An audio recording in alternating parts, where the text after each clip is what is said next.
बदला। अपनी जिंदगी भर की कमाई लगाकर सुमन और अखिल ने एक छोटा सा नया घर बनाया था, लेकिन उस घर में आने के बाद उसके साथ क्या हो सकता था, इस बात का अंदाजा उन दोनों को था ही नहीं। अभी इस घर में आए हुए उन्हें 2 दिन भी नहीं हुए थे। एक शाम जब अखिल घर में नहीं था तो किचन में खाना बनाते वक्त सुमन को ऐसा लगा जैसे किचन की दीवार के पीछे से किसी के बात करने की आवाज आ रही थी। कौन हो सकता है यहाँ पर?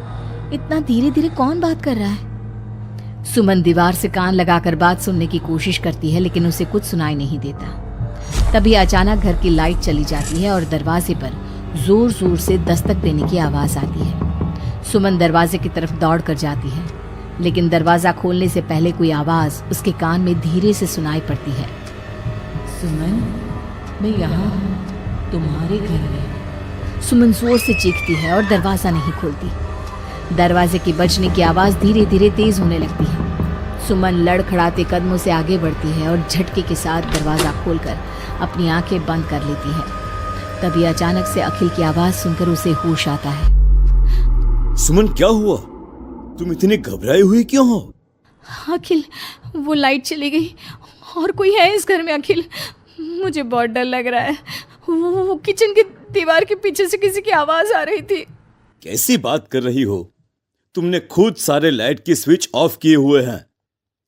देखो, लाइट तो आ रही है। सुमन, तुमने घर में अंधेरा क्यों किया हुआ है? और किसकी आवाजें आ रही थी? चलो चलो, मैं जाकर चेक करता हूं। नहीं अखिल, मैंने लाइट ऑफ नहीं की।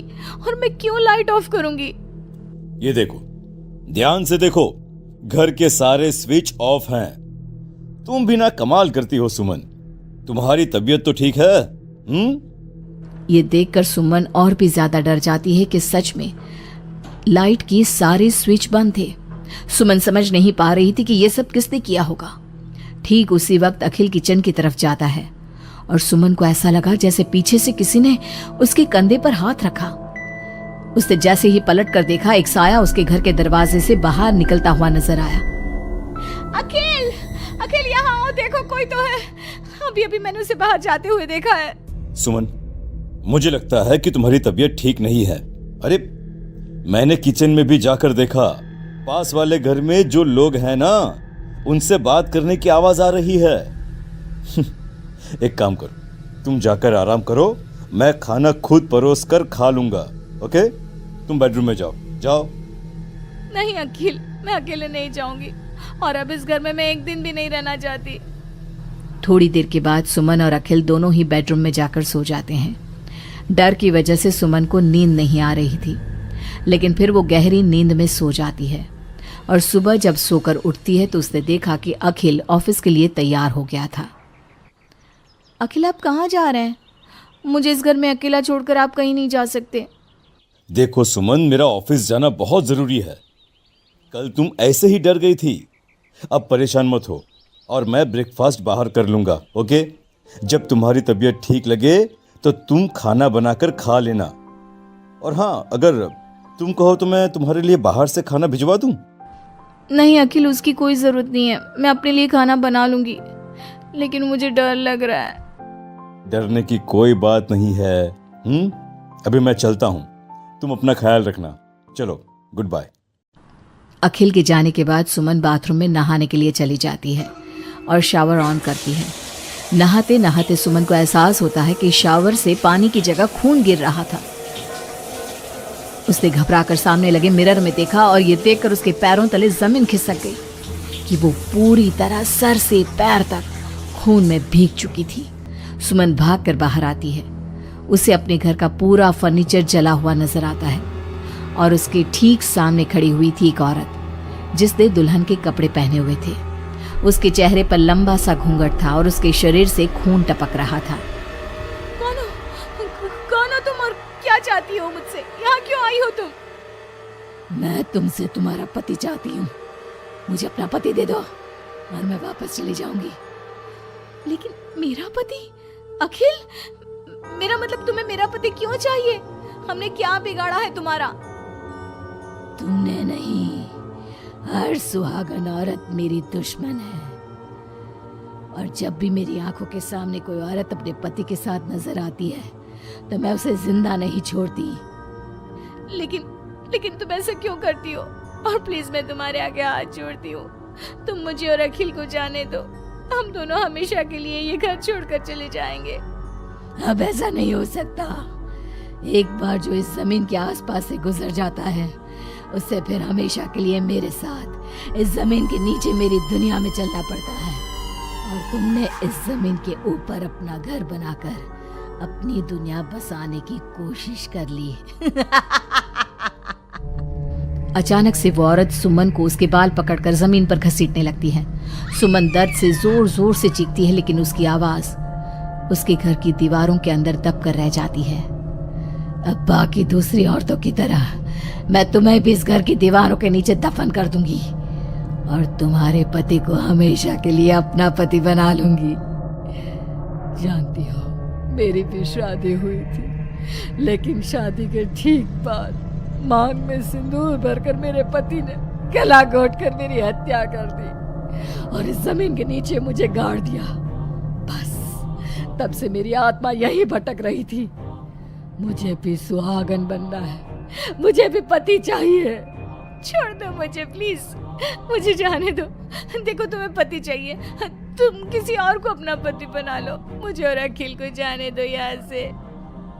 लेकिन वो औरत सुमन को लेकर वहां से गायब हो जाती है। शाम को जब अखिल ऑफिस से लौट कर आता है, डोरबेल बजाता है, तभी मुस्कुराते हुए सुमन दरवाजा खोलती है।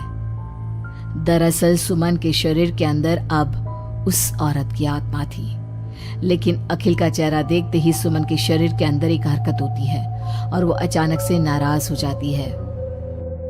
क्या हुआ सुमन? आज तो ठीक हो ना? तुम्हारी तबीयत भी ठीक लग रही है आज तो। गुड। मुझे नहीं पता था कि तू आने वाला है यहाँ, वरना तो मैं तेरी मौत का सारा इंतजाम करके रखती। क्या हुआ? अब मेरी बात का जवाब नहीं दोगी क्या? नाराज हो मुझसे किसी बात पर? हाँ? ऐसी तो कोई बात नहीं है। जाओ, डाइनिंग टेबल पर तुम्हारा फेवरेट खाना लगा दिया है, जाकर खा लो। हाँ, खुशबू तो बहुत अच्छी आ रही है। वैसे भी सुबह से कुछ खाया नहीं है। थैंक यू यार, मैं जल्दी से जाकर खाना खाता हूँ। ओके? अखिल जैसे ही खाने की कटोरे का ढक्कन हटाता है तो वो हैरान रह जाता है कि वहां पर सुमन का कटा हुआ हाथ था। उसमें पहनी हुई चूड़ियों से वो सुमन के हाथ को पहचान जाता है। खाने की जगह सुमन के शरीर के छोटे छोटे टुकड़े काटकर उस आत्मा ने अखिल के सामने परोस दिए थे। अखिल घबराकर वहां से भागने लगता है। तभी सुमन के शरीर में मौजूद वो आत्मा अपने असली रूप में आकर अखिल के सामने खड़ी हो जाती है।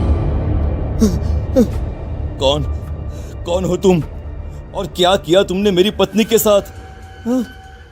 इसका मतलब वो ठीक कहती थी कि इस घर में कुछ गलत है। कहाँ है मेरी सुमन? तुम्हारी सुमन के मैंने छोटे छोटे टुकड़े करके उसका खाना बना दिया और उसकी आत्मा को मैंने इस घर की जमीन के नीचे दफन कर दिया है। वो कैद हो गई है यहाँ हमेशा के लिए। तुम भी उसके पास जाना चाहते हो? मगर क्यों किया तुमने ऐसा? क्या दुश्मनी थी तुम्हारी और मेरी पत्नी? पहले तो मैंने तेरी पत्नी को सिर्फ इसलिए मारा क्योंकि मैं तुझे अपना पति बनाना चाहती थी। मेरी आत्मा जो पूरे एक जन्म से किसी से शादी करने के लिए तड़प रही है, उसकी हसरत पूरी करना चाहती थी मैं। और इसलिए मैंने तेरी पत्नी का रूप लेकर तेरे साथ रहने के बारे में सोचा। लेकिन जानता है, अब मैं तुझे जिंदा नहीं छोड़ूंगी। लेकिन क्यों? देखो तुमने सुमन के साथ जो भी किया, मुझे जाने दो यहाँ से प्लीज। अखिल भागने लगता है, लेकिन घर का दरवाजा अब लॉक हो चुका था। अब तो भाग कर नहीं जा सकता। मेरे हाथ तेरे खून से रंगने के लिए बेचैन हो रहे हैं। मेरा गला सूख रहा है, अब उसकी प्यास तेरे खून से ही बुझेगी। अरे लेकिन क्यों? तुम्हारी आखिर मुझसे दुश्मनी क्या है? आत्मा अखिल की बात का कोई जवाब नहीं देती और अपने लंबे नाखून उसके गले में गड़ाकर उसके शरीर को खा जाती है और उसके बाद जोर से हंसते हुए कहती है, तेरा शरीर भले ही अखिल का शरीर है, लेकिन तेरे अंदर मेरे पिछले जन्म के उसी पति की आत्मा थी जिसने शादी से एक रात पहले गला दबाकर मेरी हत्या की।